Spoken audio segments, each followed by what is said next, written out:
Although because we're recording on Sunday, the big news has dropped, and I think we'll probably just lead with that because that's probably going to be what most of the discussion is. Kobe Bryant killed in a helicopter crash, which now Sam actually just told me right before pre-recording that 5 people were killed in the crash. He was traveling with 3 other people. The fatalities also included, I believe, his daughter. And then they were on, Sam, is this right? They were on their way to a game, you saw? Yeah, they were going to, I guess, a tournament game, and it was him and his daughter, and then one of her teammates and one of their parents, and then the pilot. Yeah. So those are the 5 people. Yeah, and I did see too. I mean, this is fresh, so we're going to post this pretty much as soon as we can. But depending on when you pick this podcast up, you probably have heard a lot of this stuff. But fresh as of now, all we know. I mean, this is probably like an hour and a half old by the time we're recording this, and. Kobe for years has traveled throughout the Southern California region on helicopters because, if you've ever spent time in that traffic and you have the means, why would you ever deal with that traffic? So I can completely understand it. I guess he owned that helicopter. He had the pilot take care of it. From what I read, don't know if this is going to be, corroborated or what, but from what I've read, witnesses heard the engine sputtering. Responders saw the fires and responded and confirmed the 5 fatalities on site. Nobody survived the helicopter crash. Big bummer, obviously, to say the least. And, I saw it, actually. Brad from the Get Paid podcast texted me first. First thing I did then, before even replying to him, was first, I wasn't sure if it was a hoax, and so I went and I looked on CNN, and I saw that they were starting to cover the helicopter crash. So I knew there was a crash in Southern California. I was like, okay, so CNN hasn't confirmed. Then I went to TMZ, who had confirmed already. Then I texted you immediately, Sam. You and the Goonies, basically, our text group with Steve the Basket Weaver and Gooch Givens. And then we, I guess, commiserated it a bit. I don't know if that's the word. And, you said you were sick. That's how I found out, man. I was actually driving back. I'm on site for work, and I was driving back with one of my coworkers, and I looked down at the text, and I literally felt like I was looking, looking at something else, like I was looking at, it just didn't seem real to me. Right. Because especially last night, LeBron had just passed him for 3rd all time, and Kobe was congratulating LeBron, and it just, he's 41 years old. 41. We think that Kobe may be a lot older because of how long he played in the NBA. Yeah. Started at 17. So we all pretty much grew up but Kobe's not that much older than us. You're right. So I'm 37, you're 38. We both, right. Within the next couple months, you're going to turn 38 and 39 respectively. Right. And like you said, so I saw it from Brad, and I think, well, I read all this stuff. LeBron just passed Kobe last night in the point, career points, and Kobe had a very nice text message, and tweet. And I thought, that was really cool. Kobe come out and supporting, because all the drama in LA when LeBron got there, and everybody's painting over his mural, and everybody's all crowd Kobe and all that stuff, and Kobe's just basically saying, hey, look, and even in the mess or the article I was reading on ESPN last night, it was just like, hey, he's part of the brotherhood, he's part of the fraternity, and we should treat him as such. And he's still sticking up for LeBron on the night that LeBron passed his number. And I was like, what, that's pretty cool. And Kobe, how he, I don't know what this episode's going to be. I'm not one to sensationalize any kind of famous person's death or whatever. When I see something like that, and I'm different. I'm a different dude. And this is the case with any death news that I hear. Always, it's just like, oh, that sucks. You don't like people to die, obviously. But I'm always like, well, I mean, the realist in me is like, well, Kobe didn't know who I was. So if Kobe saw, this is how I internalize it. If Kobe saw something on CNN that Sean Ryan passed away in a helicopter, he would probably think, sad for that guy and his family. But I'll move on with my life. And that's kind of usually what I do. Not to sound like too big of a jerk here, but but what I will say is, in the text message with everybody, I think you and Gooch both was like, I feel sick. I don't usually get that emotion because that's just not how I'm hardwired in my brain.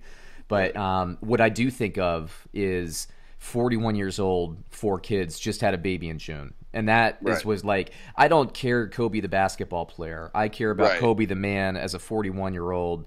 Now his family doesn't have a father. He's taking his kids, and there's a lot of stuff going out there about like, and we remember Kobe growing up, and I guess we can talk a little bit about that in a bit. But you know, now he's just like, he's kind of almost maybe blossomed into what you would want a role model to be. You know, he's out Right. kind of doing his thing. He's out with his kids, being a father. Like you said, he was taking his kid and a kid's friend and the family to a game in his helicopter. You know, generously, you know, lending his helicopter out. And just it really sucks. And when I saw that he had a kid in June, I mean, that kind of hit me because I had a kid recently too. Right. And you just think like, you know, this kid's never going to know her father. She's going to know him, the legend, but never going to know the father. It's just, you know, it's just really sad. That's the kind of stuff that gets to me. It's just like, man, it's a bummer. And then you think, and it is easy for us to relate with our age. I mean, we both have, well, I have 2 kids, you have 1. You know, in varying ages between the 2 of us. And, you know, we're in that same age range within 3 Right. or 4 years. And it's just like, holy crap, it is like so young to go. And Yeah. and he wasn't just sitting on his retirement either. You know, he Right. was doing things, and he was Yeah. starting to become an advocate for women's sports. He was doing good stuff, and it's just, you know, it's just a bummer when somebody who's kind of using their platform for some good things, Right. you know, because he's so famous and he's so rich. It's not, to me, it's not sad that a rich and famous guy in the public arena has passed away. It's a guy who had the means to do good is now gone. And like his daughters aren't going to have a father anymore going forward, or at least, you know, Kobe. So it's a bummer, man. It's a bummer. Yeah, and you know, Kobe. I think Kobe grew up a lot. Yeah. You know, I think we, you know, we remember Kobe, and you know, just like anybody that grows up in the public eye, they're going to make mistakes. They're going to do things that maybe aren't right. Was They're he gonna drafted act at a certain way. 17 or 8? Yeah, or, 17. Okay. 17 years old. yeah. So, you know, if you would have had me be in a public eye at even 26, there's things that I wouldn't be proud of. If you put me in a public eye at 31, there's probably things I'm not proud of. So the fact that he did, you know, especially in his last few years, really start to change. You could tell he became like much more of a, you know, like a person that was enjoying their time Yeah. in life. Mm-hmm. You know, 4 daughters, seem very, very active in their lives and very, you know, loving. And I think that that's, you know, as all of us on that text thread, you know, but besides Steve, the basket weaver, you know, we all have girls, Right. you know, Yep. so that there's a one thing about, you know, like being a parent, but being a dad to a girl, like it's like a whole nother thing. And I think that that's, you know, there's certain ones that, you know, people that don't know, you don't know them and they don't know you, but Right. there's certain people that you feel like you've grown up with them as far as them being a figure in your life because you read about them, you see them, you know, I've been obviously heavily involved in basketball. Sure. Kobe's always been right there. I've never, you know, I was always a Kobe fan. I wouldn't say I was a Kobe super fan, but I was a Kobe fan. I bought Kobe shoes. He's one of the only, I have Kyrie's and I have Kobe's of the 2 basketball shoes that I wear when I play basketball now. Right. So I think we all just grew up with Kobe around, and to see him make those transitions, and do those things, you know, this is one that's hit me harder than, you know, any other famous person or, Right. you know, celebrity or anything like that in a while. Like, I did literally get sick. I did literally get like tears in my eyes just because I was like, you know, this is a guy who's, regardless, he's 41. We kind of seem like we know him. You know, I think Paul Walker was the other one that kind of hit me. Oh, sure. Yeah, it's just because he just seemed like a good dude. A good guy, yeah. You know, he was also a father to a daughter. And I think those things, as you become older, that's the stuff that hits you because you know that, you know, they're not, you know, those kids have lost their dad. His wife has lost her husband and her child. The other girls have lost their yeah, and we sibling haven't even and touched their on father, that, you how know? awful It's that like, is. it's Their just sisters gotta be lost a awful. sister. Right. It's just got to be awful for everyone involved. There's no amount of money that can take away that pain and, all that stuff. And now you see, I have ESPN on right now, and, Jay Williams is on here crying, and I think it just hit people differently. Yeah, and it's so you talked about, or I'm sorry, let me say this. Kobe, I referenced his tweet or the article that I read last night after LeBron passed, and he said passed the scoring, I should say, the record or totals, and he said he's part of the Laker fraternity and the brotherhood, and we should treat him like that. And I think what you were touching on is once you, and we all like I said, we are in the same age range, and we have daughters, and that's kind of a fraternity that you can think of as well, because the statistics are there if you want to look at it like in terms of cold math. That's one thing, but you are, as a father, basically the model for your children. You are the model of how, if you have sons, which I don't have any sons, you are the model, and you don't either, Sam. But we have obviously friends. You're the model of what your sons think you should be, right? And so that's why if you've had a rocky childhood, or you've had some tragedy in your life, as Sam, as you have, that stuff can stay with you, especially if you're in that environment, right? Now, I was, on the other hand, I was fortunate, and I had a very stable life, and a very good father, that was always around to help me, even when I needed help, and I needed help well into my 20s. Let's be real about this, and I still look for advice, but I needed help, in my 20s and stuff, and he's always been there for me, and I know that that model is something that I'm, God willing, I'm alive long enough too, but I know what to be, because I had that focus. And I know something that's very important to you, Sam, and very important to me as well, of being a father for daughters.